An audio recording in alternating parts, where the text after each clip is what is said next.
Now, good afternoon, everyone. Welcome back to the YouTube channel of the Philosophy Show. We're back with a new video conversation, and that which would we the topic that we had in mind that we could discuss today is the concept of power and the concept of authority. So, what are these two things? What is the relation between them? Those two ideas or concepts are very interesting and they are very relevant to society today because they are fundamental to all political discourse and have been relevant for all time, you could say, because they concern fundamental aspects of human society. Amos and I, we have talked about authority, government. Is it licit to overthrow the government? And if so, when? We've talked about these subjects before, and so we figured out that it would be interesting to dive deeper into these two concepts. So, Amos, I think we could start off by sharing our initial thoughts about these two things, authority and power, generally speaking. And if you want to provide a definition of both those two things, because definitions are very useful and important to examine these two subjects. Yes, thank you very much, Christoffer. I am really looking forward to diving into this distinction, because in the last two conversations that we had, I have kind of, at the end, I have realized that I might confuse authority with power in my mind, that I don't have a clear distinction between these two concepts. And I think this in part has been one of the reasons why we seem to get to different conclusions and couldn't agree on a certain question of whether it's legitimate to overthrow a government or not, or in certain circumstances. And so I think this is a very, very interesting question and also very relevant, because I think Jordan Peterson also talks about this, that the general postmodern and leftist notion is that there is only power and the concept of authority doesn't even exist, or when it exists, then it's just kind of a good way to make an excuse for the power that one holds. And so I think this topic is also highly relevant today. And as you said, has probably always been. And so perhaps it's easier to start with a definition of power, where power in my mind is if a person has the physical means to intimidate or force other people to comply with his will. I think that would be my definition of power. And that can either be by imposing a negative, by threatening to impose a negative experience on these people, like hurting them or locking them in a cell or killing their family members or taking away their property or something like that, or also by imposing a positive on them, like giving them gifts or giving them certain access to certain goods which other people don't have access to. So these physical means is, I think, what I would call power. What would you think to that definition? Thank you, Amos. Interesting points you made there. I would say that your definition captures a lot of what power is often about. However, I would understand power in a broader sense, and perhaps you could say more a lighter sense. I would say that power is the ability to make things happen or obtain results by using other human beings. You could sort of define power even more broadly than that and say simply the ability to make something happen. So, for instance, in theology, when we say that God is all powerful, that means that he's able to do whatever he wants, literally. But in human contexts, and especially in political and social contexts, power could be more narrowly understood as the ability to obtain results in human society by the use of other human beings. So those other human beings would be sort of means to acquire a certain end. And that way of exercising power could be based upon a coercion or threats or intimidation, but it can also be based upon more neutral or better or brighter ways. For instance, let's say you have 10 people who voluntarily decide to create some organization, like a student organization, and then they voluntarily choose to appoint one of them to be the head of that organization, the leader. Then that leader, he has power over all those other members of that organization, but it's not like he is threatening them with anything negative, because it's a voluntary association, and he simply orders them to do things because that is what the organization was about, and everyone is happy about that. So I would also say this is an example of real power, but it's a power based upon, you could say, consent or voluntary association, and not necessarily force or intimidation.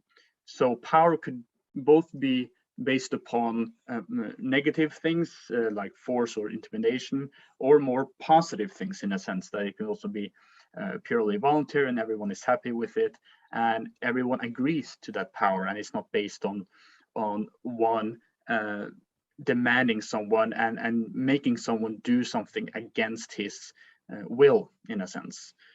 So yes, that would, I suppose, be how I comprehend the essence of what power is. So what are your thoughts to this? Yes, I think a good point that you brought up there. I like the very broad definition in the most general sense to say power is the ability to make things happen or to obtain results. So I really like that broad definition. And then, as you said, when we narrow it down to the context of human society, then it would be the ability to obtain results in human society. And I also like how you described that this ability to obtain results in human society can be based either on threats or on voluntary adherence by other people, that they simply, because they think this person is a good leader, that's why they follow what he says. And also I would add bribes as the third possibility, like giving favors or giving goods, so to kind of buy the allegiance of people, like you buy a good, you can buy the allegiance of people through material means as well. So I think that's it's a little broader than my definition, but I'm not quite sure, because I said it's the physical means to make other people follow your will. And now you said in the human context, it would be the ability to obtain results in society. So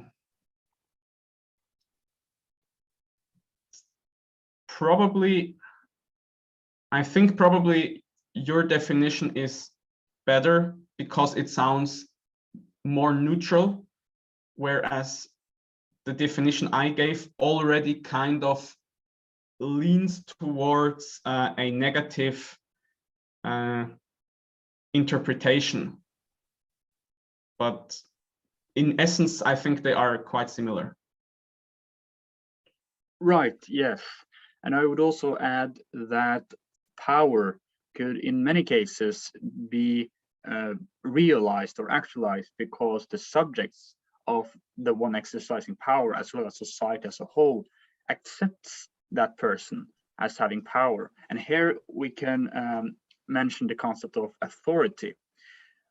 if a person is perceived by both the subjects of his power and those around him in society, if it is perceived that he has the right to exercise that power, they perceive him as having legitimate authority, or I would say that is the very definition of authority.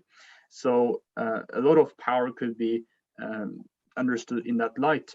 For instance, parents have power over their children, and that power is based upon both the children accepting that, and society as a whole accepts that parents have power over their children. Now, I would argue that that power is legitimate. It is a morally justifiable power. It's authority.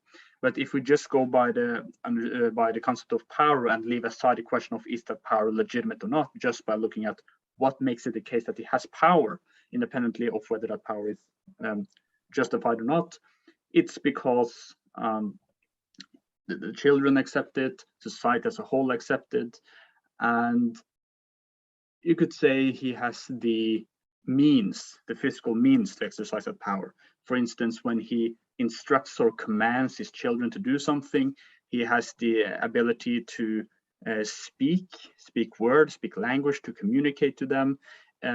If they have done something wrong, he can perhaps punish them by giving them house arrest, and thus he has the physical means to lock them in the room for, I don't know, 3 hours or something like that. So physical means are a part of it, but it's also about the general acceptance, both from the subjects of that power and from society as a whole. And you could say the same thing about those having power in government, like the prime minister or the king or the president.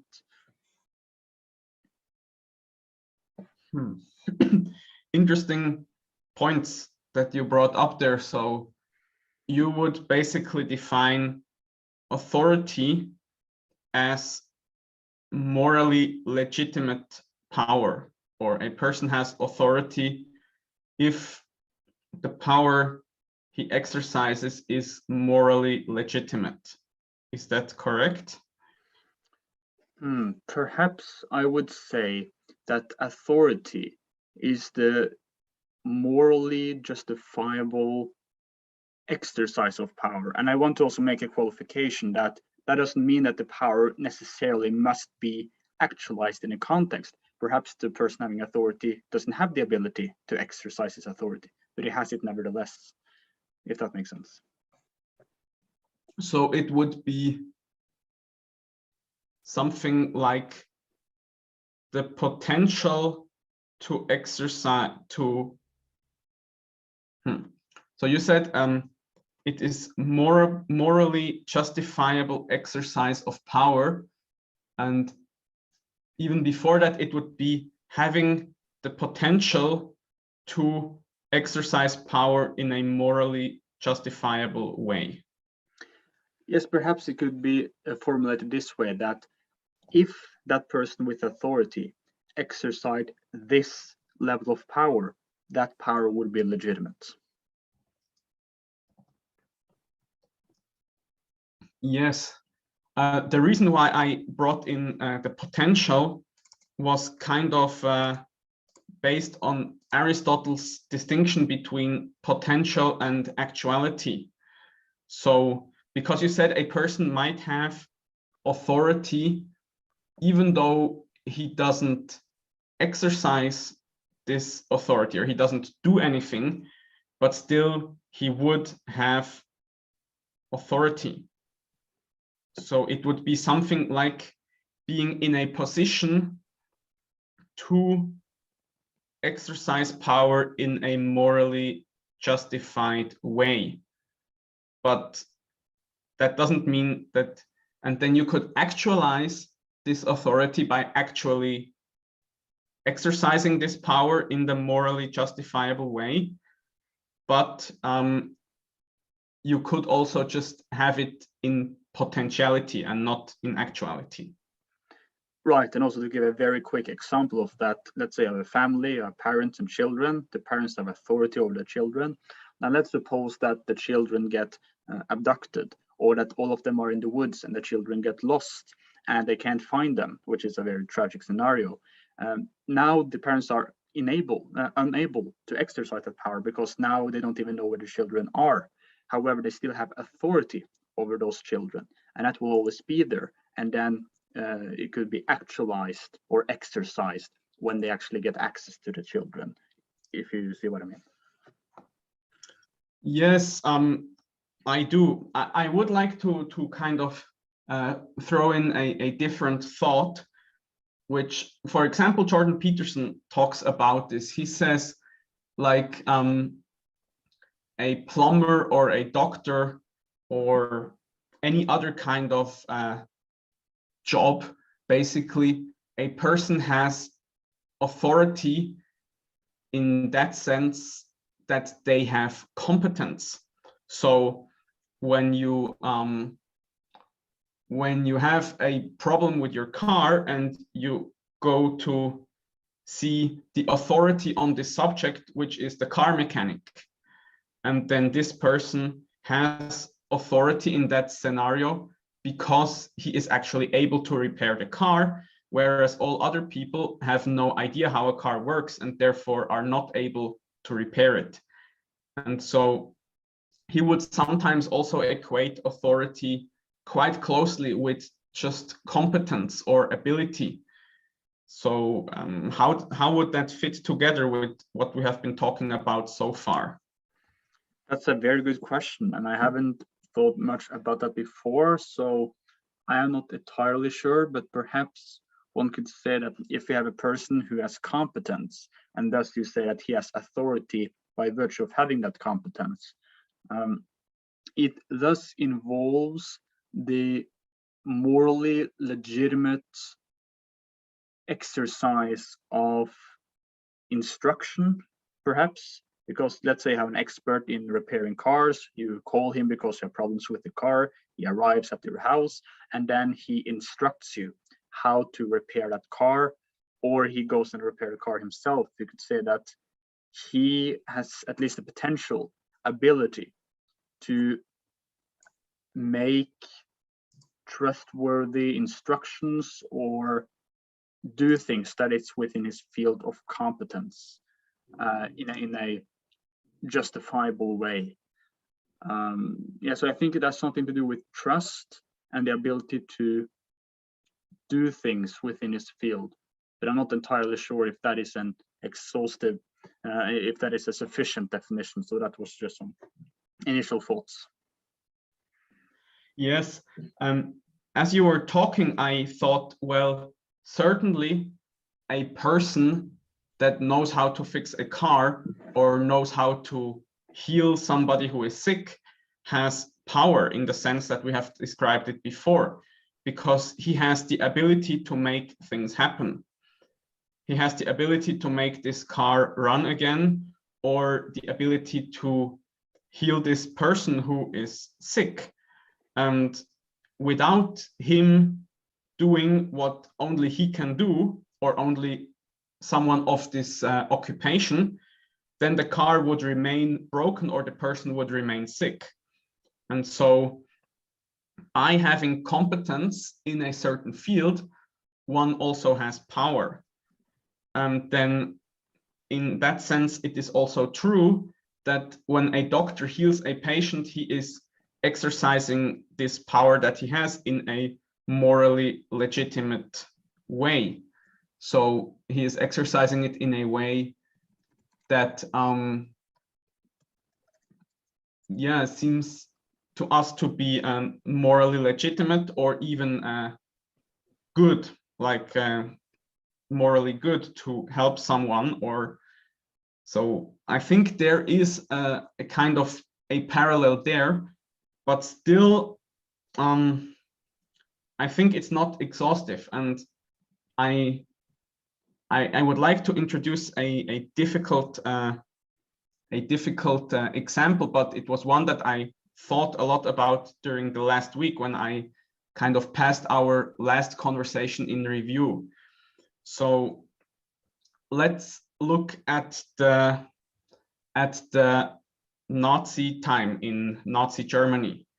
So there was a government, and there were, for example, in a concentration camp, there was also a doctor. And now this doctor, in a sense, I'm not sure what the position was that he had. Would this be power or authority, or what exactly would it be? Because in some sense, he still is the authority on questions of medicine, but at the same time, it's not morally legitimate what he is doing. And therefore, or at least it wouldn't seem so to me. And so, yeah, how can we understand this? And maybe it will help us to understand our definition. Interesting scenario. Now, I'm not sure if I got exactly what kind of person we're talking about. Was it a Nazi doctor, or what exactly was the person? Yes, there were sometimes in these concentration camps, there were doctors that, did certain experiments with the patients. No, not with the patients, with the people in the concentration camp, or they were there to judge whether a person was able to go to work or not, and things like that.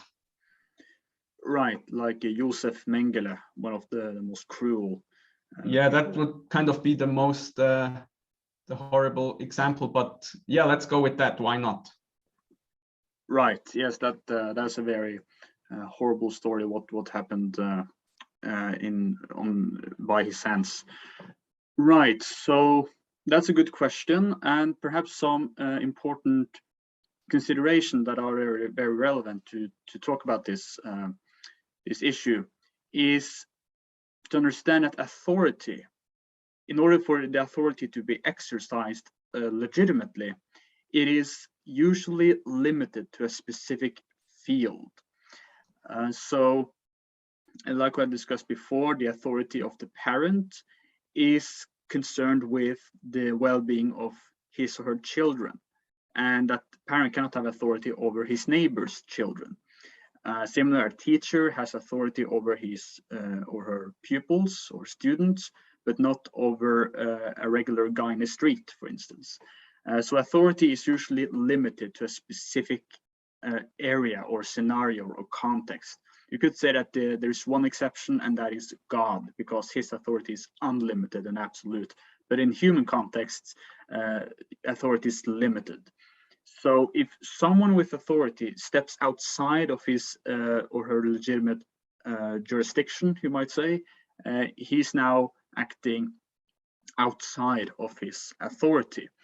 So that's why when we talk about authority is the morally legitimate way of exercising a certain level of power. I say a certain level of power because it cannot be unlimited power, because again, it's limited to a specific context of power, you could say. And that is important to keep in mind. So also when you talk about a competent expert within repairing cars, his authority is limited to the field of studying or repairing or examining cars, and not medicine or other things. So when it comes to those doctors who commit crimes and harm their patients, I could also mention examples of doctors who actually murdered their patients. I think there have been cases of doctors actually being serial killers and killing under the veil of being doctors. That would obviously be an abuse of their authority. You could say that it is to step outside of the very essence of their authority, which is about helping people and promoting their well-being and their health. When they do the exact opposite, you could say they step outside of their authority. Now, they wouldn't, well, exactly how they step outside that authority, you could say that, well, they are doing things with the body of the patients, and that is usually what we associate doctors with doing. So it's not in the relation of them to the bodies of their patients, but rather the end they have in mind, or exactly what they intend to do with a patient, which is problematic. Just as if you call a person to repair your car, he has authority to do things with your car. However, if he destroys your car deliberately, now he is doing something which is outside of his authority or abusing his authority. So those are important considerations to consider when we're talking about the essence of authority and the limits of authority. So yes, I'm not sure if I have a very sufficient way of setting criteria for exactly how we judge whether someone is outside or inside of authority in every single case, but at least these are general principles to have in mind. Yes, I think these are good points that you mentioned here. And I think this notion or this idea that authority is always limited to a specific field is very important, or is actually crucial in this case. And I think also you identified rightly that the problematic aspect is in the end that a person has in mind while they are dealing with the matter with which they are through their profession with which they are acquainted or specialized for. So as you said, a doctor who deliberately harms his patient or takes into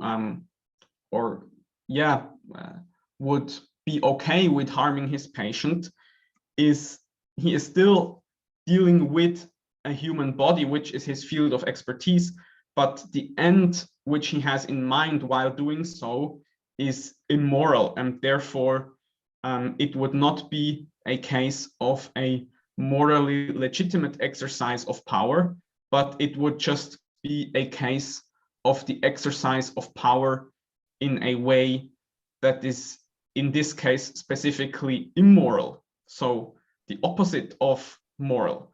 And in that sense, such a person, while he is doing these acts, as you said, the doctor that is harming the patient or the mechanic that is sabotaging the car, he would exercise his power in a illegitimate way, and therefore not in that he wouldn't have the authority to do this action, I think. So his authority would not include that which he is doing at the moment, and therefore it would simply be an exercise of power.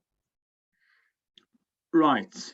You could say that. And perhaps another example might be a teacher who is teaching his class. The class are generally they are going to be in that class. That is sort of their, you could say, duty, so long as they attend that school. But let's say the teacher does some horrible things, like force the students to harm each other in horrible ways, for instance, and the teacher is insane, then it is very justifiable to leave the classroom, to put it that way. So yes, we see authority is present when you exercise a certain level of power in accordance with the limits of that authority and the end or purpose of that authority. So perhaps that could be a general principle or definition to keep in mind. Yes, I would just clarify in this definition, which I mostly agree with, that authority would be the exercise of power within a limited field for which this person has moral legitimacy to exercise the power in this field. And also the end which he has in mind while using this power must be a morally legitimate end. And so the thing which kind of circumscribes this area which we designate by the term authority as compared to merely power is the fact that it is morally legitimate, both in the area and in the end that the person has in mind. Right, that is true, and also a reflection upon some earlier point you were making about having authority based on competence. We could say that competence is one of various sources for that authority. So you could ask, well, from where does that person derive his authority? Well, competence is one of them. If you have graduated with a PhD in university, for instance, many would say that now you have acquired the sufficient source or grounding for you having the morally justifiable title or office or position of lecturing students at a specific university, you could say. And that's the same with a person being competent in repairing cars. By virtue of being competent, now that works as a source for his authority in repairing cars in cases where people will call him. And that will set him apart from other people who lack that competence, who would therefore not have the morally justifiable responsibility or power to examine people's cars, so to speak. So that's also something to consider. So that would be one of the efficient causes of authority, if you can put it in Aristotelian terms. Mm-hmm. In my mind, I feel now that we have defined authority, and I think it's a good definition, I would feel uncomfortable with still calling competence authority. I think actually it would be more precise to call competence power, and then to call the morally legitimate use of this power, as we have said, in a certain field with a morally legitimate end in mind that would give a person authority. But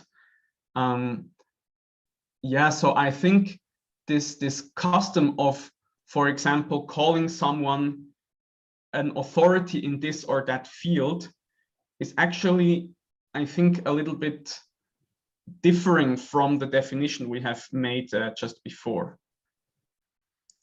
So if I understand your point, merely having competence involve or lead to power, but you need something else in addition for that person to have authority. Yes. And that would be the moral legitimization of this thing which he is attempting to do. Right.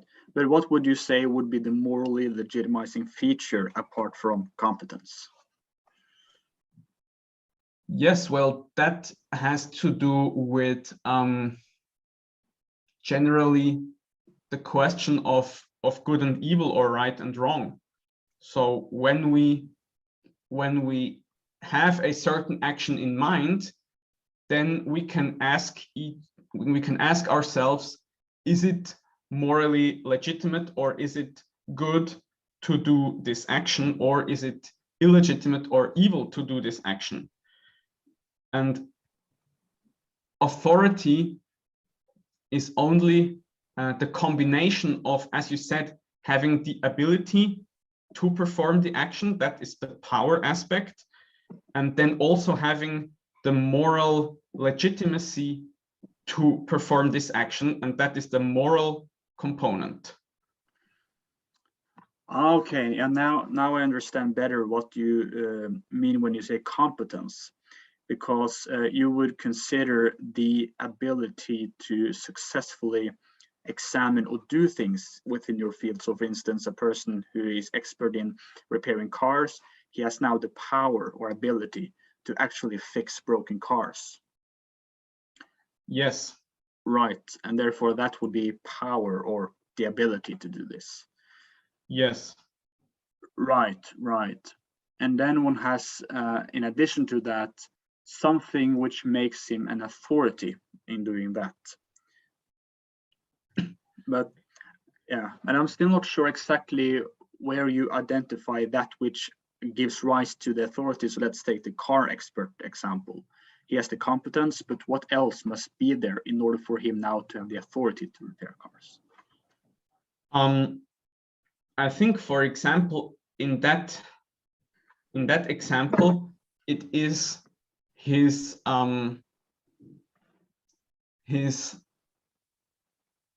desire or willingness to help other people by fixing their car.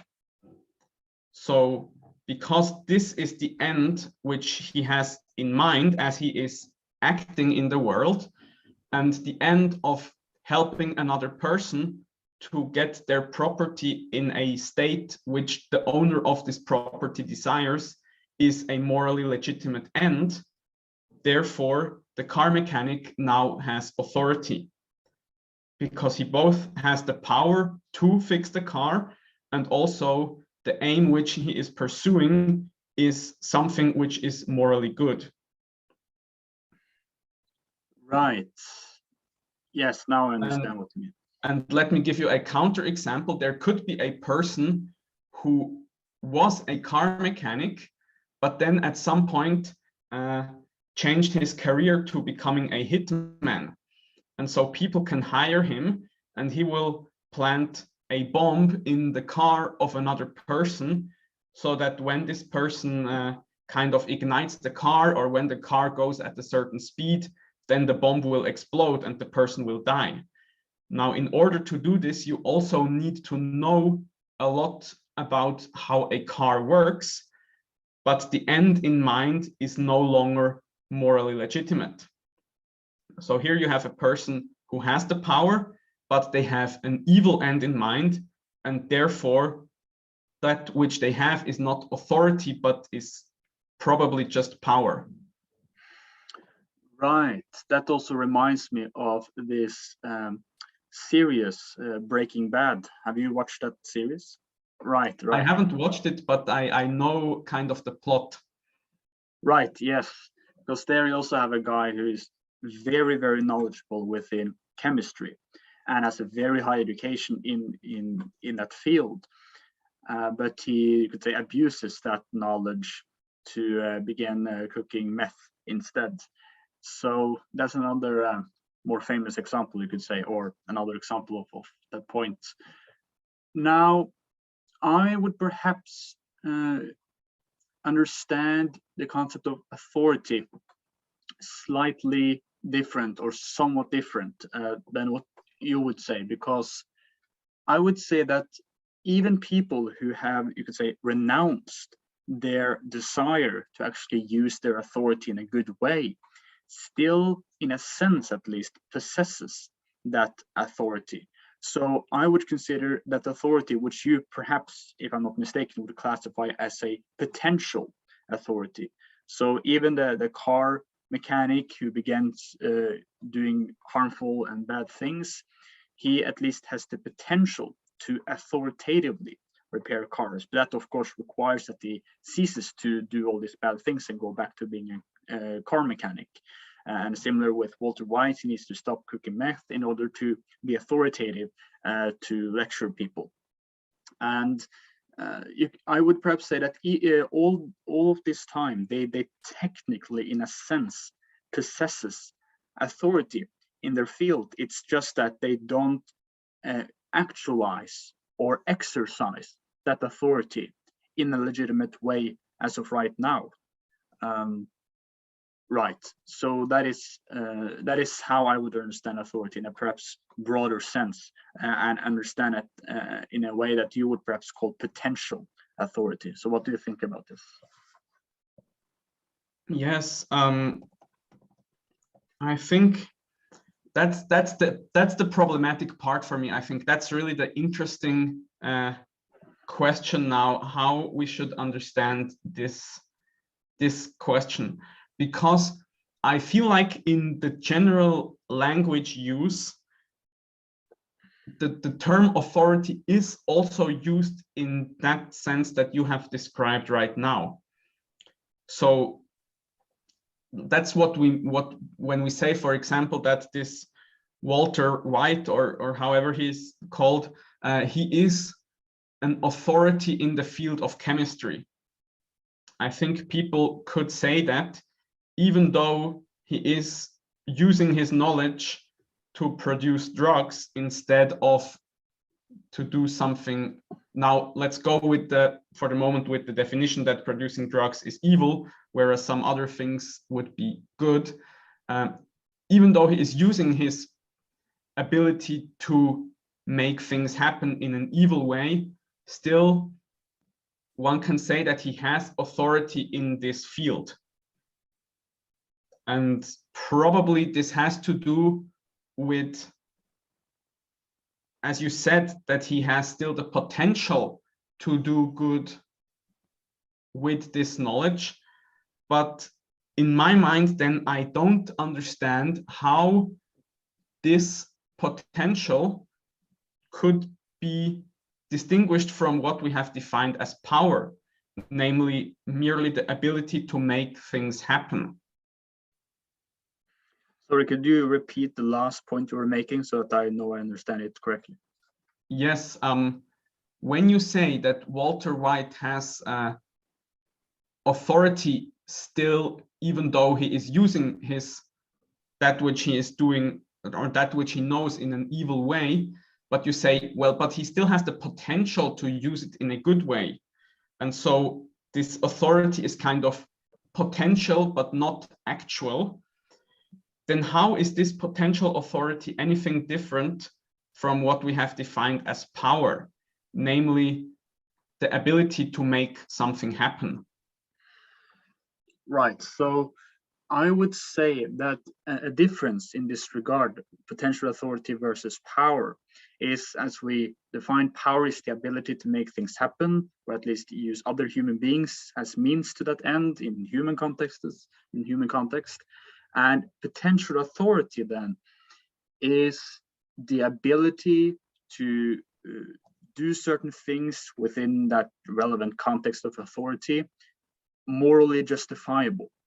So that would be a difference, that, okay, power is the ability to do things, or it could also say potential to do things, regardless of whether that which is done is moral or immoral. But potential authority is also the ability or the potential to do certain things, but that would be morally justifiable. So that would be the qualifying difference, if that makes sense. Yeah, so if I understand what you say correctly, then you would say that power is simply the ability to make things happen, and the potential authority would be the ability to do certain things inside of that limited sphere of action which is morally justifiable. Yes. But then every instance of potential authority would at the same time be an instance of power.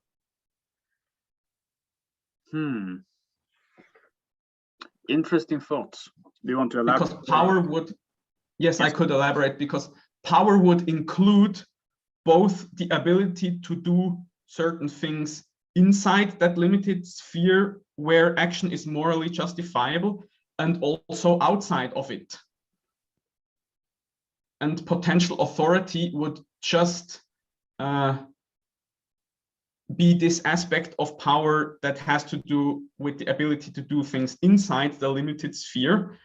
But there is no way of separating potential authority from power, because whenever somebody has potential authority in a field, then he also simultaneously has the potential to use this ability outside of the limited sphere, and then it would be power. So at least every instance of potential authority will always also mean an instance of power. Yes, I think so. Right, that's an interesting thought. I also had this thought that perhaps power, when you talk about the ability to make things happen, perhaps in a human context, there are some qualifying remarks that we haven't touched upon yet. because you could say that in a very, very, very broad sense, we all have a lot of power, because technically there is a potential that we could persuade a lot of people to make us the head of some giant organization, for instance. Even you and I could, technically speaking, do that. But that potential is so far away from our actual everyday reality that it's almost not worth talking about. However, if we're talking about a dictator in a country, his power to do all sorts of policies in that country is much more concrete or close to everyday reality, and not so far away or distant as it would be in our cases. You could even say, take it to the extreme and say that we have the technical potential to become dictators if we manage to obtain all the necessary steps on the way. Perhaps some would say that, but yeah, so perhaps authority is usually meant in a more direct or more concrete or more close sense to everyday reality. So perhaps you could say that potential authority, well, you are distancing yourself from the potential of legitimately teaching people or instructing people in your field. So it would perhaps not be power in the sense that many have in mind when they talk about that term. What do you think about this consideration? I think your consideration is well put, but I think it applies equally to power and to that which we have called potential authority, which probably isn't the best term. Probably we have to change that, because as you said, in Aristotelian term, kind of you and I also have the potential to become a dictator, for example. But that's just, it's very far removed. It's like a fetus in the body of the woman has the potential of becoming a math genius or a sports star, but it's not like Roger Federer, who has now the possibility to step out onto the field and win a gold medal. So there is something very different. And I think when talking about power and about authority, there has to be kind of the ability to make things happen has to be already now in my possession, not in the future. Because if it's in the future, then I have the potential, but I don't have the power. The power is when the ability is now in my possession, and it basically only depends on my will whether or not I use it. But I have to have the ability right now and not in the future. Interesting. I have a question about a hypothetical scenario that might be useful. Let's say you have a university professor who teaches mathematics at the university, and he's a legitimate, valid university professor. He has a very high education in the field. He's an expert, and he teaches those students, so he has authority when he's teaching them. But then later in the evening, he is done teaching the students for that particular day. He goes home, greets his wife, and perhaps watch some TV in the evening, and then later goes to bed. In that later part of the day, when he's home watching TV, I would say that he has even then authority to teach mathematics. It actually resides with him, even though he doesn't exercise it at the moment, and even though he doesn't have the intention of teaching any students, he just have the intention of watching TV, for instance. So he would always have that authority, and the same principle would then apply, even though it's a more extreme case, if he decided to cease being a university professor and become a criminal like Walter White, for instance. What do you think about this? That's an interesting, yes, I would agree with what you said, and that's interesting because you could say that if the situation were there and if the professor had the will, then he could stand up from his sofa and take a piece of paper and start teaching somebody mathematics right there and then. So he does have the ability to teach somebody mathematics, and he even still has this ability if he becomes a criminal. So I think that's where this more precise way of looking at it, I think you are right, but still the same holds.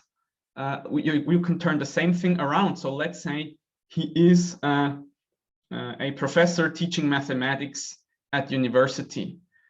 Also, every moment he could walk out of his lecture and go into his office and, for example, use his knowledge to try to hack a certain bank and take out a lot of money. So still, in every instance, he also has the potential to start using his knowledge, which he has, for evil. And so that's still what I mean, that every instance of someone having authority is at the same time an instance of him having power. So and so I don't necessarily see what the advantage of the concept of authority is, because we could just say person has power and person uses their power in a morally legitimate way.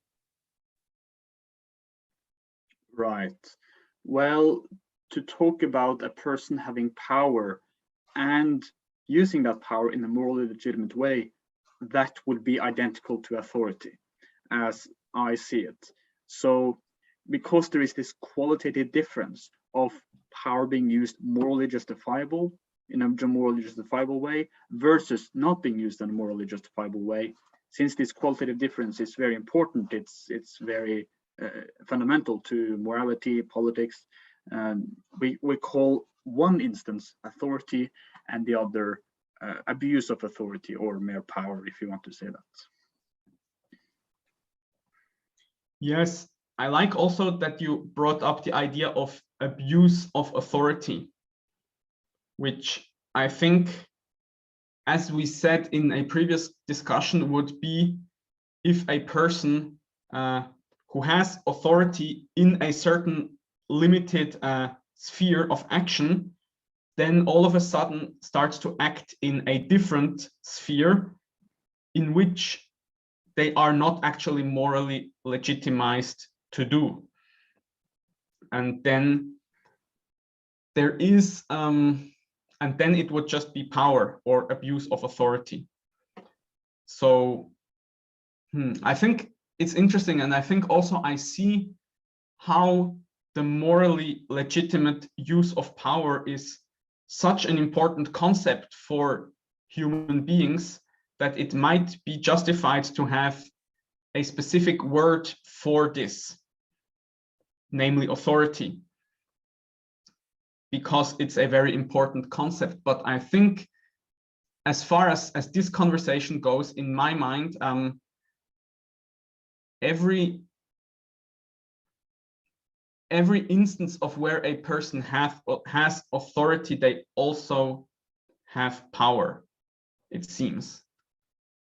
And I'm a little bit unsure, because you brought up the example of a parent, for example, who, as far I think, I'm not sure if I would agree 100%, but let's go with it for the moment, that a parent, by simply the fact of being the parent of a child, has a certain authority over that child. I think that's what you would say. And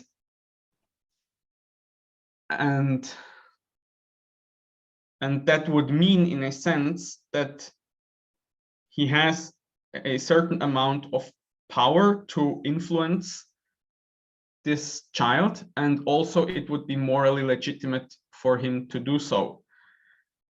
So, but still, I feel like there is something more that people mean when they say, for example, that a parent has authority, and it seems to be something like that that the authority is inherent in his being a parent, that in the role of being a parent, inseparable from this role, there is some authority.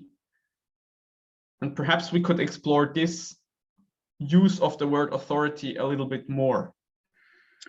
Right, and also a relevant point to that, I would recall my hypothetical scenario of parents and children in a family. The children are abducted, or they get lost in the woods or something like that. Now there's a total separation between the parents and the children. They can never interact in any way in this specific scenario of abduction or getting lost in the woods or something. The parent would lose power because he doesn't have the ability to interact with his children in any way, but he still has authority over them. And that's why when eventually, hopefully, the children get returned to their parents, now he can use that authority which he always had and exercise it.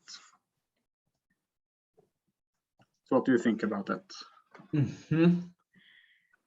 I think in this context that you are using the word authority right now, it seems to me almost to be something like a right, which we have discussed about a couple of series back, where we talked about the definition of a right, that the parent, by virtue of being parent, has the right to overview certain actions or to require certain behavior of the child. And it seems almost as if that's what you mean when you say that the parent still has the authority over the children, even though he, as you well pointed out, he has lost the power to affect them because they are not in his reach, but still he would have authority. Right. So in that sense, we could also say that the word authority is also used to mean something like something over which I have a certain right, then I have authority over this thing. So a parent has authority, and we use this term to have authority over something or someone. So a parent has the authority over his children, which means he has the right to control their behavior or to affect their behavior in certain ways, certain limited set of ways that are limited by what is morally legitimate. But in this sphere, he has the right to do these actions. And the same would be, for example, I think you would say that a government has the right to affect or demand certain behavior of their subjects. Right. You could say that authority always has an object, and that is that over which you have authority. Mm-hmm. And so to have authority, I mean, having a right and having moral legitimacy are very tightly connected concepts, but they are not the same, I think. I think that the problem is that also a right can be used in two different ways. It can be used in having a moral right or in having a legal right, which is not necessarily the same thing, because the laws of a country can differ from what is morally right. Sorry, could you repeat the very last point you made? Yes, I said that we said having authority over, or having authority has something to do with power plus moral legitimacy, but also at the same time it has something to do with having the right to do these actions in this limited field. And having a right and something being morally legitimate are very tight connected, but they are not identical. And also a problem is that we use the term to have a right also in two different ways, namely that someone can have a moral right to do something, or that someone can have a legal right to do something, and that can differ. Right, so I would understand authority to be connected to the idea of a moral right, and not moral rights as such, but rather a very specific kind of moral right. And perhaps you could say that the moral right, which authority is all about, is the moral right to have obedience by certain subjects in a specific context. Authority is always about you having the moral right to have the subjects of that authority obey you in a specific context. So it would be that individual type of moral right that authority is about, you could say. But I feel now it's complicated, but we are getting into confusions, because if authority has to do with the person in authority having the right that other people have to obey him, then actually it has to do with the duty of the subjects to obey the person in authority. Yes, that's another aspect of the same reality, you could say. Rights and duties are connected.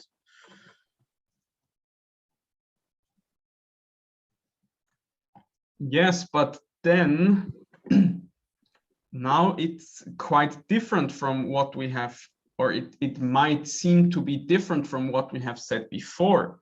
Because, for example, I do not have the duty to obey the car mechanic. And I also do not have the duty to obey the math teacher. And so there seems to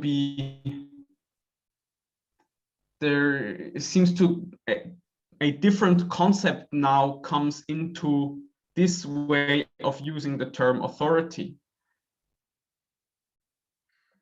Right, that's a good point. Because in certain cases, we would say you have the duty to obey. For instance, a child has the duty to obey their parent. People have the duty to obey their government in certain things.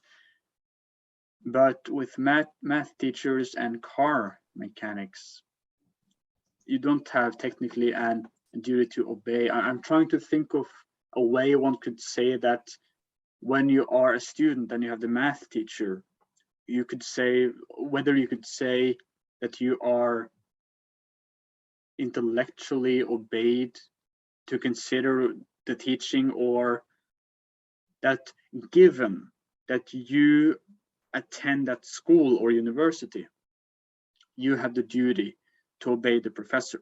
So you could say that, well, you have the right to just leave the university and do not attend it, but provided that you attend that university, then within that context you have a duty. But I'm not entirely sure, so this is some initial thought about that. What do you think?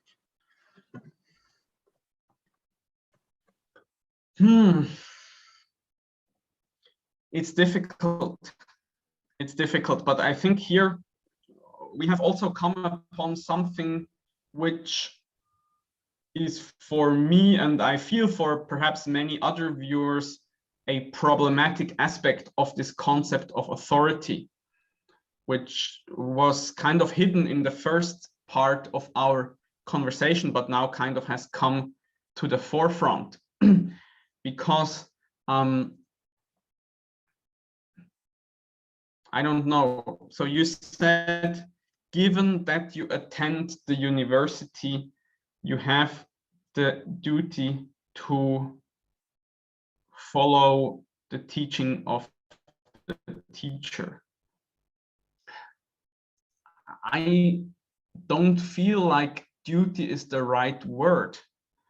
I feel like I don't exactly know what would be the right word, because it is true that if you choose to attend this university and the university is structured in this manner that the teacher teaches the material and the teacher also evaluates whether a student has learned the material, then insofar as you join this university, you accept this distribution of roles, it seems. And it would seem kind of stupid to go to subscribe yourself to a university and then complain, well, no, but the problem is, I wanted to say, and then to complain that the teacher is arbitrarily making you do this or that. Like, for example, go to this exercise and write this report and write this exam, and then also arbitrarily grading your performance, like saying, well, this wasn't sufficient, so you have to take the course again. And some person might get really upset and say, well, you are just abusing your power because you are sitting there being the teacher. And but then you would ask, yeah, but haven't you accepted this role by subscribing to this university in the first place? So I kind of see what you are saying, but still I have some difficulty with the terminology. Right. Yeah, it's I see what you mean. At least I think in elementary school, when you have a teacher and you have the pupils, there are examples of obedience. Like, you can't make noise while the teacher is talking. You have to be silent while the teacher is speaking. So that's an example of obedience there. But yeah, I mean, even in high school, that principle is still present. But in university, things are becoming very individualized, and it's more and more about you voluntarily choosing things instead of you accepting a program and then having to obey a set of rules. But I mean, even there, that these are some rules that involve the teacher doing or saying things that bind you in some way. For instance, if the teacher, let's say the teacher says that you have to do an exam, you cannot go to the room where the exam is operating, or where you're supposed to have the exam, and do other things than the exam. You cannot cheat, for instance. That would be an example of some duty you have to do, that you cannot cheat during the exam. But I'm not sure if that can be connected to the authority of the teacher. So yeah, what do you think? Yeah, it's really difficult. I feel, but it will be quite valuable once we have picked these different aspects apart, because I would like to go back one or two steps. So we said a child could be abducted or lost in the woods, but the parent would still have the authority over the child. And then we said to have authority over means something like to have the right to act in this circumscribed area of action that is morally legitimate. So not only, authority doesn't only have to do with having the power to act in this circumscribed area of what is morally legitimate, but also it has to do with having the right to act in this area. And so And one example of this might be a parent disciplining their child because the child did something which is not acceptable or even immoral. Let's say the child stole something from a shop, and then the parent not only has the ability to discipline that child, but also they have the right to do so, and perhaps even the duty, so that they morally should teach the child that it's not okay to steal, and also they have the right to do that. And the same thing would be for a teacher.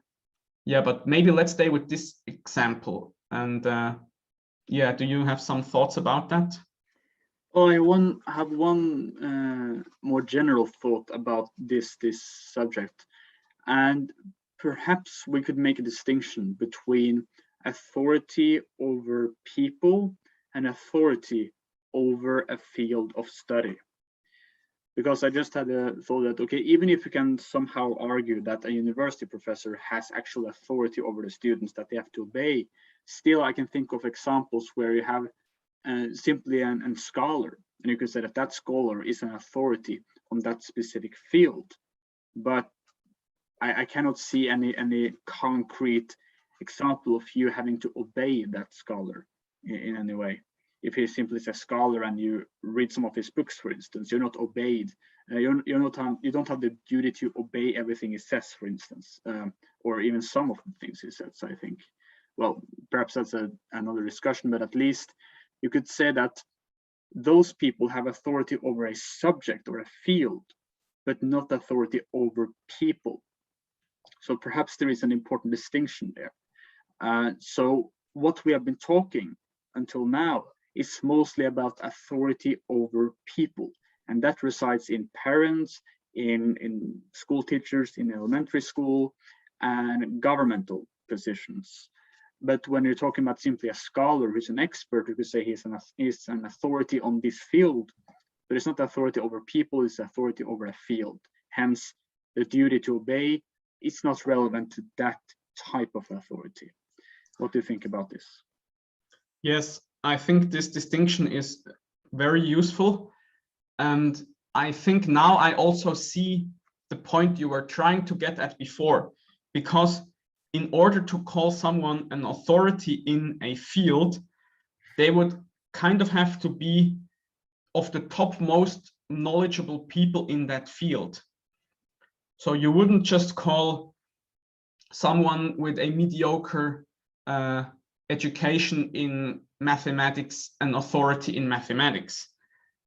But the person you would call an authority in mathematics would be the person who is the most knowledgeable in that field, kind of in a broad region or area, or in a state or in a country or something like that.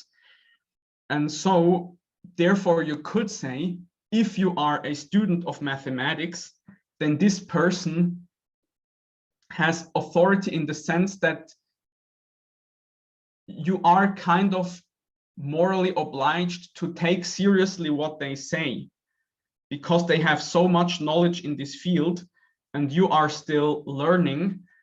And therefore it would be kind of a completely different sense of duty, but you should take seriously what they say because they know so much. And yes, that could be how someone has authority over a field of study. And it would be helpful to distinguish that from having authority over people. That's a very good point. I also thought something similar, that when you are studying a specific field, to the extent you are involved in that field and to the extent that specific scholar is an actual authority on that field, you are sort of bound to at least consider seriously what he is saying. Right, so there is some duty in that sense. Yes, it's kind of an intellectual duty. I think you called it that way even before. Right. That you have to take seriously what this person says. It doesn't mean you have to agree with everything that they say, but you kind of have to take it seriously. You can't just lightly brush over it and throw it away and say, this guy doesn't know what he's talking about.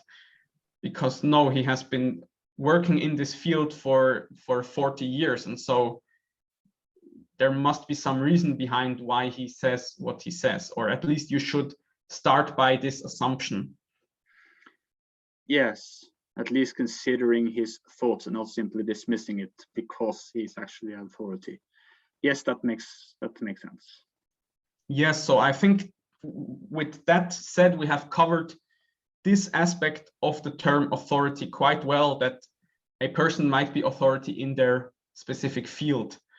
And so that would also apply to the car mechanic, for example, because yeah, he knows more about cars than me, so I should consider what he says.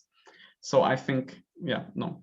Oh, right. Yes, I just thought of this example. If the car mechanic examines your car and he repairs it, and he makes gives some advice to you about how to avoid the car breaking down in the future, and says, well, you have to be careful and do this and don't do that when you're driving.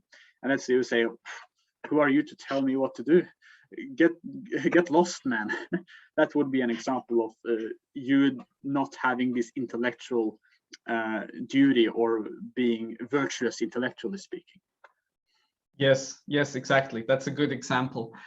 So we have covered that aspect of how the word authority can be used. And now it would be interesting to talk about this other aspect, like having authority over people. And there we have talked about that there seems to be this notion that the authority is kind of inherent in the position itself in some manner. I think a parent is an easy example, because when you get a child, then you automatically are the parent. And then by this fact, you now have authority over this child, as we would say. Of course, some people would dispute this, but still, I think it is valid also just from considering the human good that this child comes into the world and doesn't yet know how the world works. And you as a parent have 20 or 30 years more experience in how the world works. And so it is for the good of the child if you tell the child, for example, do this and don't do that. And the child then should obey these sayings. Now, there is the problem of abuse of authority. Maybe we can cover that later. But let's say that the parent actually, with best intentions, is doing this. Then it seems that the child kind of has, in a sense, a duty to obey what the parent says, exactly because reality is structured in the way that the parent knows certain things which the child doesn't know. Right, exactly. And that authority, as we have also discussed in earlier conversations, the final cause or the purpose of that authority is the good or well-being of those subjects of that authority. Why does the parent have authority over the child? It's not for the good of the parent, it's for the good of the child. The child, in order to become a good and healthy person, needs guidance and assistance and help from adults. Hence, it is for his own good that he actually obeys them. So that's also an important consideration. Yes, and that's, I think, where your previous point comes in, that that authority in this sense, having authority over another person, also entails the duty of the other person to obey the person in authority. So a person has authority, let's say a parent has authority over the child. That means the parent has the right in a certain circumscribed area of action to make the child do certain things or stop him from doing other things. And with this right connected is the duty of the child to obey these instructions, or not instructions, but these commands is kind of the wrong word, but instructions perhaps. Right. So, and you would say that the same thing holds in case of a teacher, for example, or in case of a government. Right, and also in theological context, the bishop, you have to obey the bishop if you are a Catholic and have a Catholic bishop. That's another example, but yes. Mm-hmm. Yes, so okay. I think so far I understand this idea. Now, the question that comes to my mind, there are two questions and they are interlinked. And the first one is the question of abuse of authority. And the second one is the question of the source.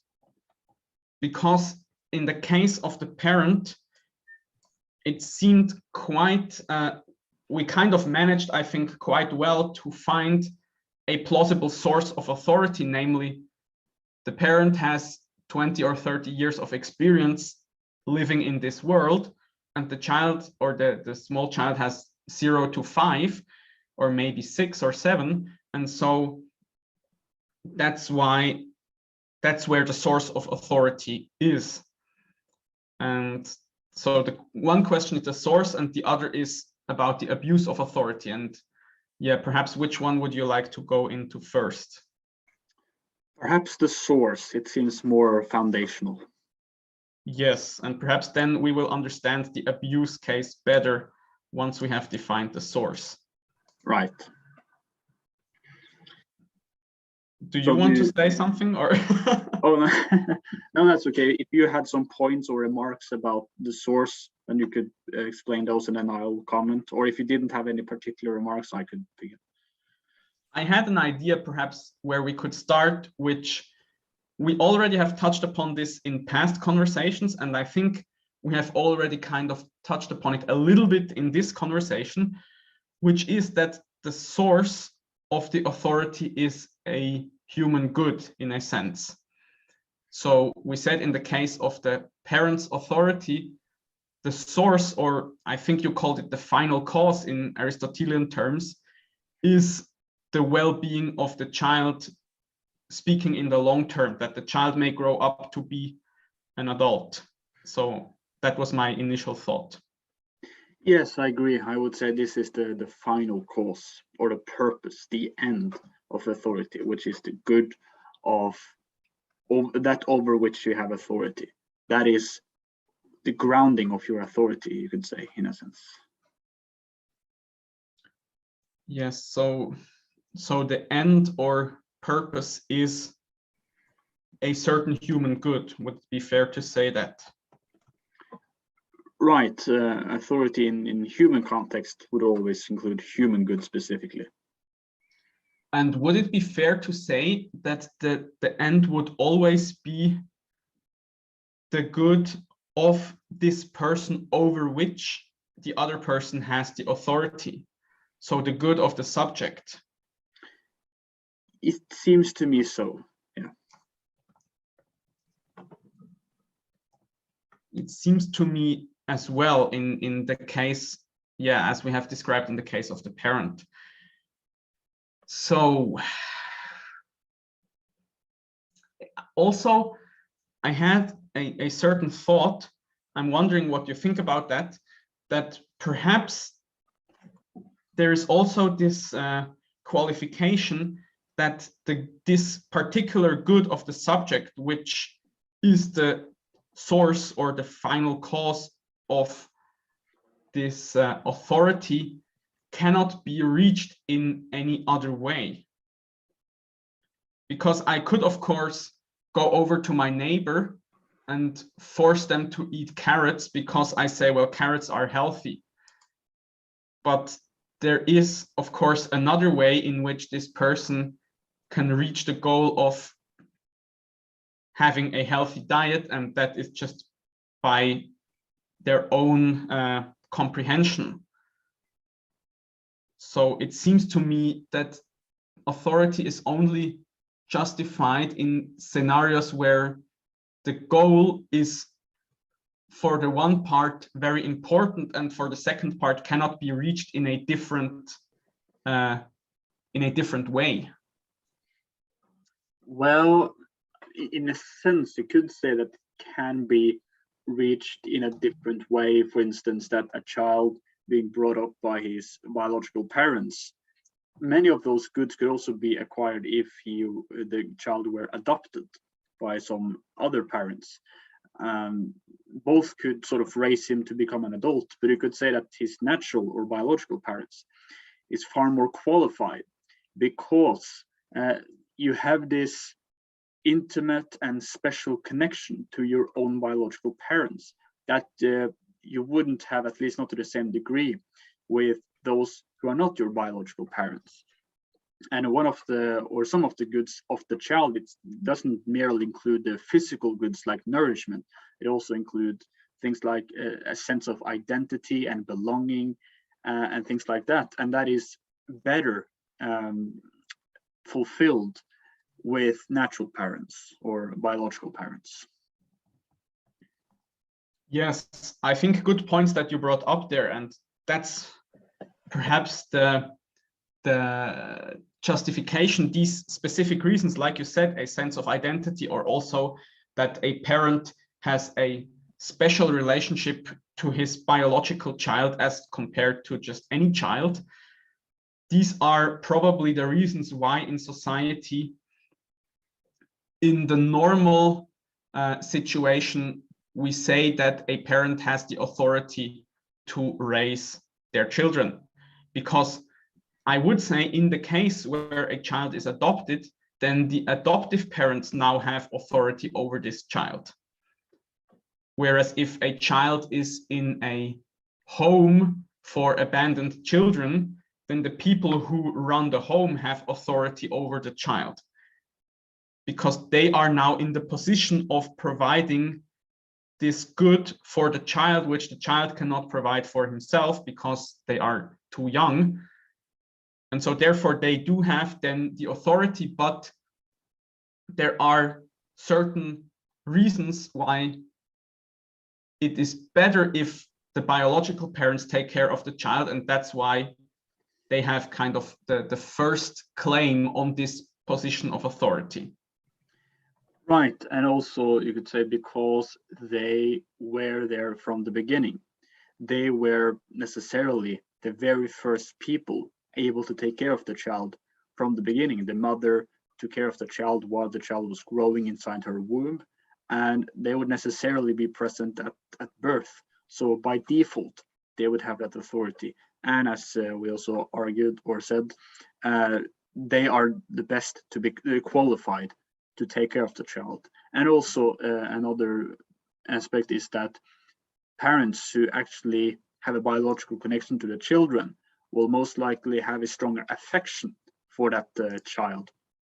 We have concepts like the maternal instinct, that the mother will have this instinctive affection and desire to please her children once they're born. So there is this emotional or deep affection, which is also usually present with biological parents. So that's another reason why they're more qualified.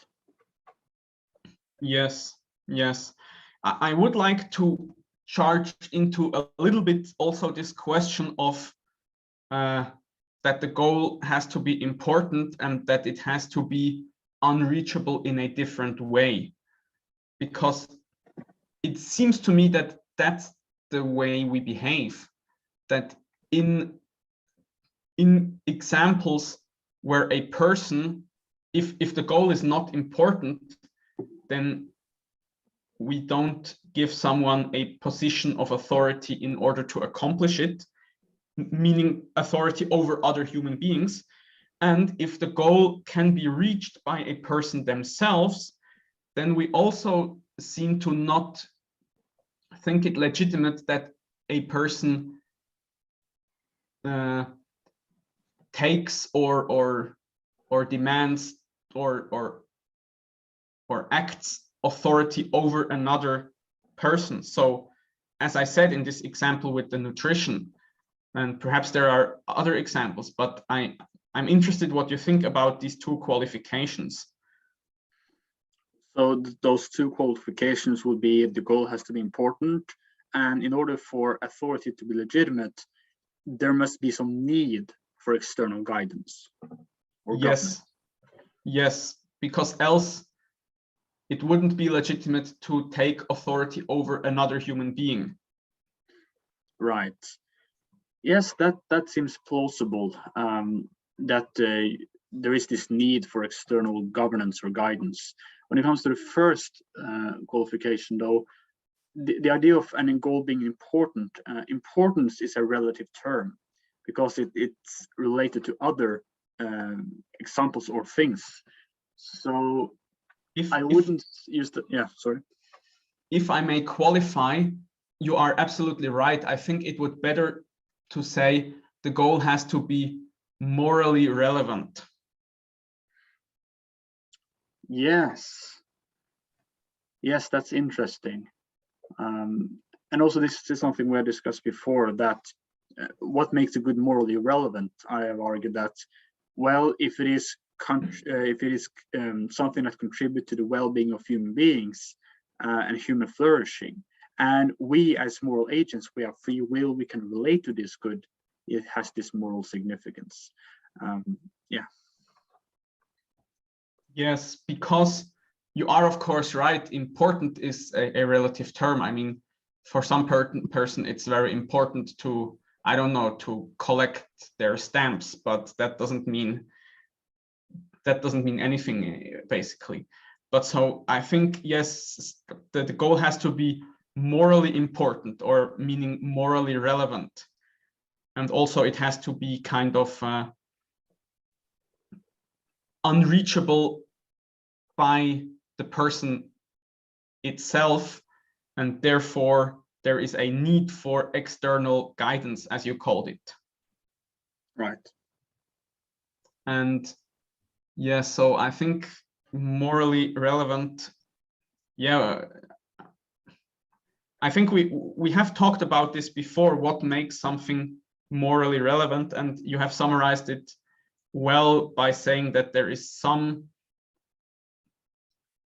it has to do with the well-being or flourishing of human beings, and probably I would add that this is so because human beings are moral agents, or that there is this capacity for morality in human beings, and that's what makes their state morally relevant. Like, you could ask, why is it morally relevant if a child has hunger and dies, or survives and becomes a full-grown adult? And the answer would be because adults have the capacity for moral action and moral discernment. That's why this is morally relevant. Yes, and you could say that as moral agents, we have free will. We can choose to promote the good of our own human nature. So if you are in the position of being a child and you have parents, the parents are there for the good of your being. And since you have a moral responsibility to promote your own being, hence you must also obey the parents. Yes, I like that a lot. So you are saying basically in this scenario also, the free will is also the distinguishing criteria, or not just the free will, but intellect plus free will. That once a human being has intellect and free will, then they start to be in a position that they can choose their own good for themselves. And then they are no longer in this setting that they require a parent to have authority over them. Well, yeah, I was thinking more in the sense that to the extent you're able to make moral choices, you have a responsibility to promote the well-being of your own being. And yes, when it comes to children, for instance, they don't have as mature a free will as adults, but to the extent they have ability to make moral choice, they must obey parents. Could you repeat the last sentence? I didn't fully get it. Right. So Children, to the extent they are able to make moral choices, so to the extent they have free will, they have a responsibility to promote their own well-being. Since the parents are necessary for their well-being, they must obey the authority of the parents. Yes, yes. Now that's how I understood it, but I wanted to make sure, because I would agree, because we treat an 11-year-old or a 10-year-old different than a 5-year-old, and a 5-year-old different than a 2-year-old. Because we say that the 5-year-old already has, in a certain domain, intellect and free will, and is therefore morally responsible in that domain. And then we hold them also responsible, I would say, not only to promote their own well-being, but to behave in a moral manner, to do that which is good, which has to do not only with their own well-being, but also with the well-being of all the other people involved, and with justice, and with all of these things that have to do with making something moral. But to the extent that they are not yet able to make moral choices, they are still they still have to obey their parents, because the parents kind of guide them in these areas in which they are not yet able to guide themselves. Right, yes. And an additional point you could say is that the good of the children is the good of the family, because the good of the whole family means also that that is good for each individual member, because all the members take part in the goodness of the whole. And since obedience to parents are necessary to hold the family together, and since the good of the family is the good of the children, it's within their objectively real interest to obey the parents. Yes. Yes. So I think if you still have the energy and the time, I think now we would be prepared to go into the question of the abuse of authority. Yes, sure. I think that would be interesting and valuable, and perhaps it won't even take very long, because we have defined all of the terms very well up until now. So if I may start, I would say that there are a couple of ways, based on our definition, in which authority can be abused. And one of these ways would be if you go outside of this circumscribed area of human action that the authority that is morally legitimized by this authority. And probably, since we have said that the source, perhaps we have to distinguish between authority over people versus authority over a field. But let's start with authority over people, where we said that the source of the authority is a certain good of the subject.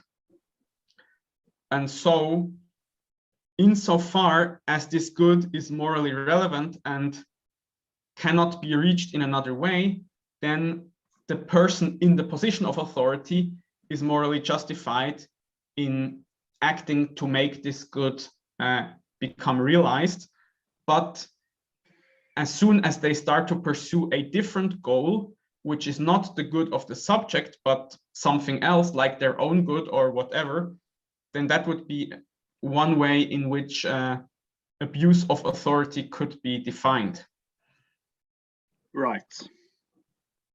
And perhaps another way in which it could be defined is if the person steps outside of this defined realm of action, even if they have the good of the other person in mind. But I'm not sure. Yeah, let's take as a very, I think, an interesting example.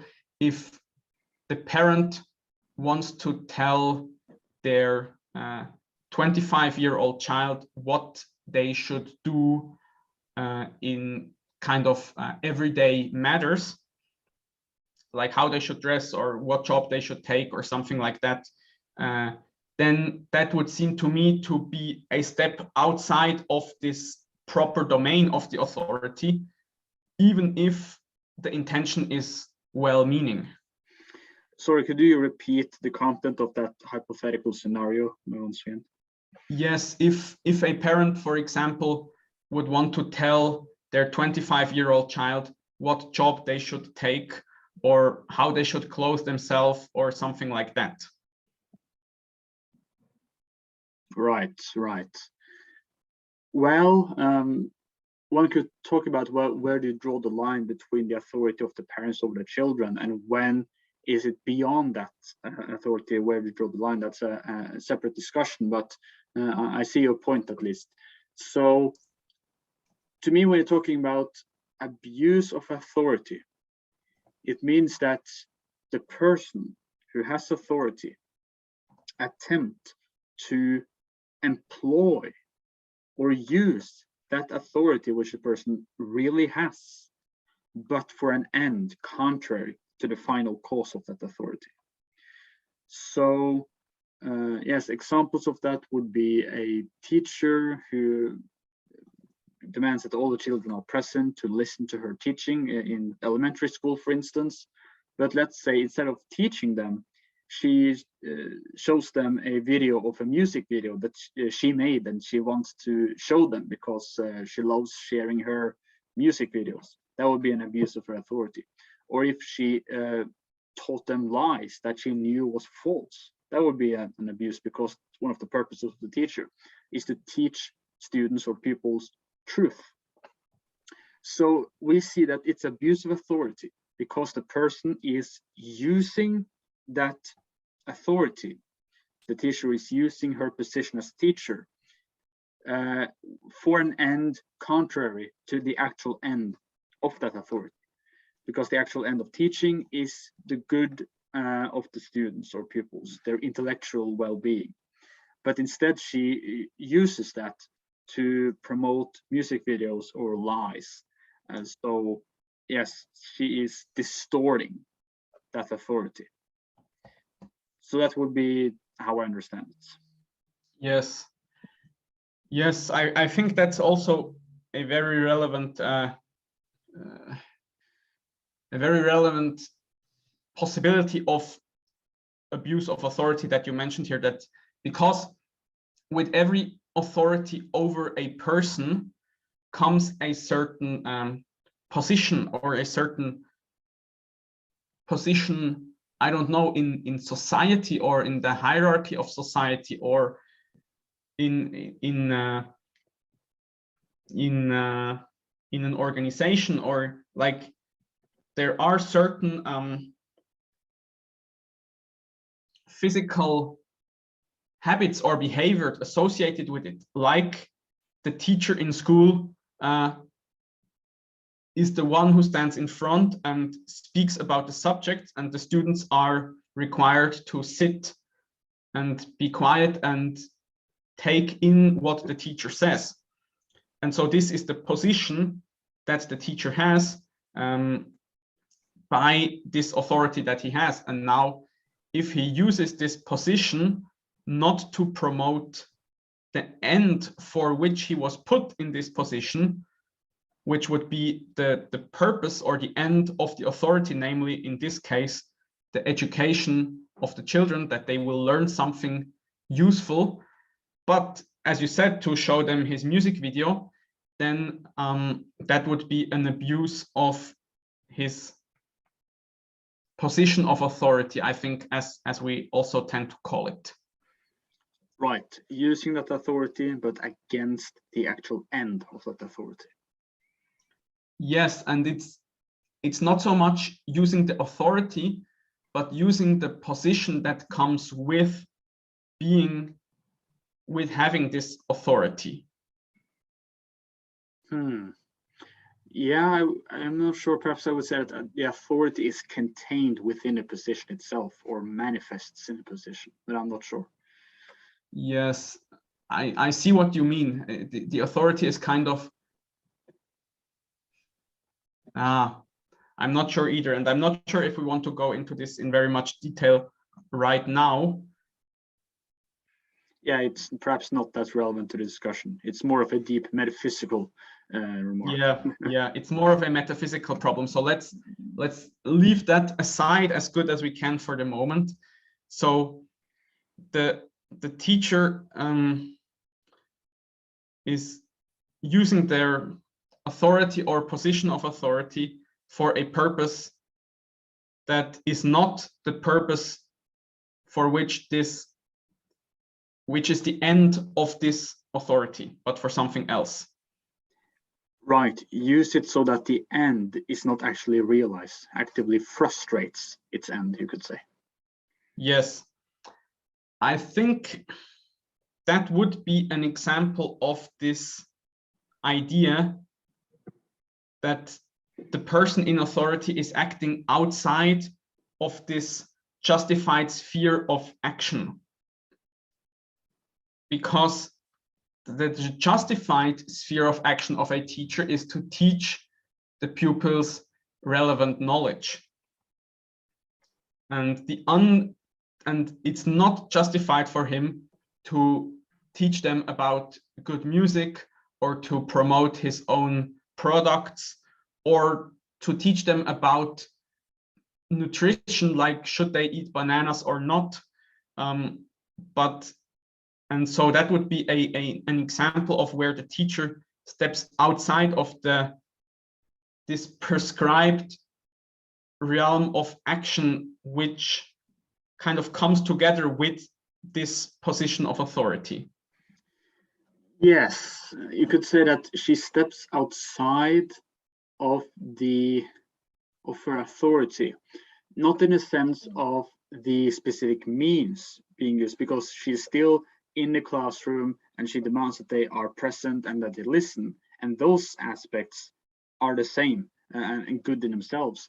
But it's rather at the problem is located more in the end of what she's doing, which is teaching falsehood or promoting the music video.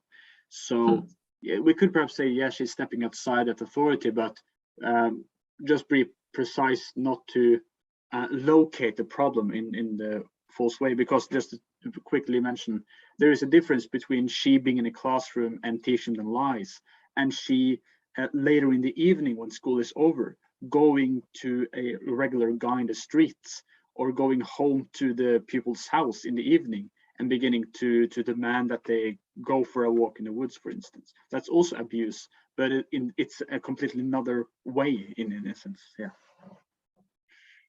Yes, because you could also say if the teacher goes to the playground on Sunday and demands that the children now listen to her as she tells them something about mathematics, then that would also be an abuse of authority. Even though it is her purpose to teach them mathematics, but not in this time and place and manner, not in this way.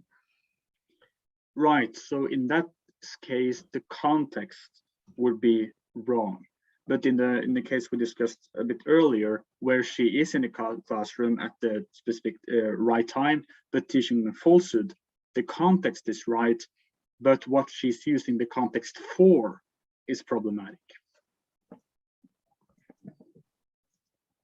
Yes, I see. And so, yes, so I think then in that sense, my original definition of abuse of authority was wrong, because you could say that the teacher has the good of her pupils in mind. Let's say the teacher is a very convinced Mormon, and she uses her classroom to try to convince the pupils of becoming Mormons. Then she would have the good of her pupils in mind, and she would be, as you said, using the context of being a teacher, but she wouldn't use it for the end that is designated in this role. because she is not a teacher of Mormonism, but she is there as a teacher of mathematics or grammar or something like that. Right. So in that sense, kind of the authority of the teacher kind of comes from a social agreement amongst the adults in society that this teacher should teach these children a certain area of knowledge, and then that's where the authority comes from. And also the context is also defined by society, and then in that sense there is authority, but as soon as this person starts to do anything outside of this defined function, then either using the context or using her role as a teacher because the students know her as a teacher, then it would be an abuse of authority.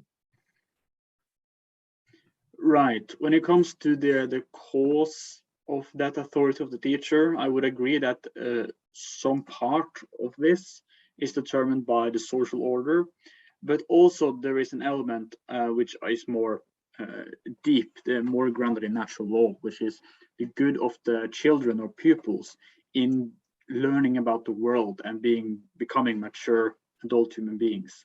So there is an element of that as well, but also we see an element of the social order determining many aspects of the same thing, or of the reality, you could say.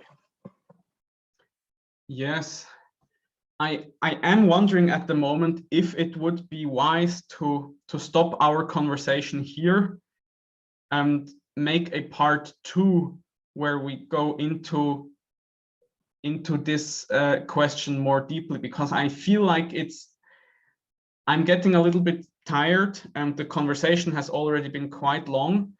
And also I feel like it might be important to go into these metaphysical considerations, which we are now kind of leaving aside, like this question that you have mentioned right now, that somehow also in the role of being a teacher, there is almost metaphysically included some authority because there is some human good that is kind of intrinsically connected with the role of a teacher. And also this question before, whether the position in society or the authority, if that is the same thing or not. I feel like these things are important, but it would take maybe too long to clear them up now. Yes, here we discover how deep metaphysics go into discussing these things. Yes, we could make a part 2. I would be open to that.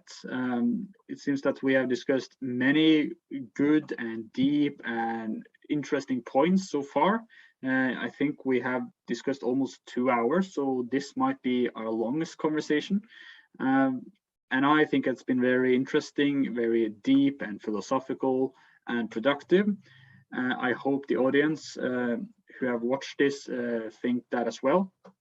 So I would then end by thanking you, Amos, for joining me in this conversation and talking about these issues. And I would then wish you and the audience a great Friday and great weekend. And I will let you have the last word. Yes, I would very much agree with what you have said. I think this was again a very important topic, also very in the current political climate. This is an important distinction, and we have made very good clarifications. I think also for myself, I really learned quite a lot already, and I would be very much looking forward to a part 2 where we can finish this distinction between authority and power. And yes, I thank you for having these conversations. It's always very enlightening, and I wish you and the audience a great weekend. Thank you very much. Sounds great. Okay. Goodbye. Great. Goodbye. See you soon. See you soon.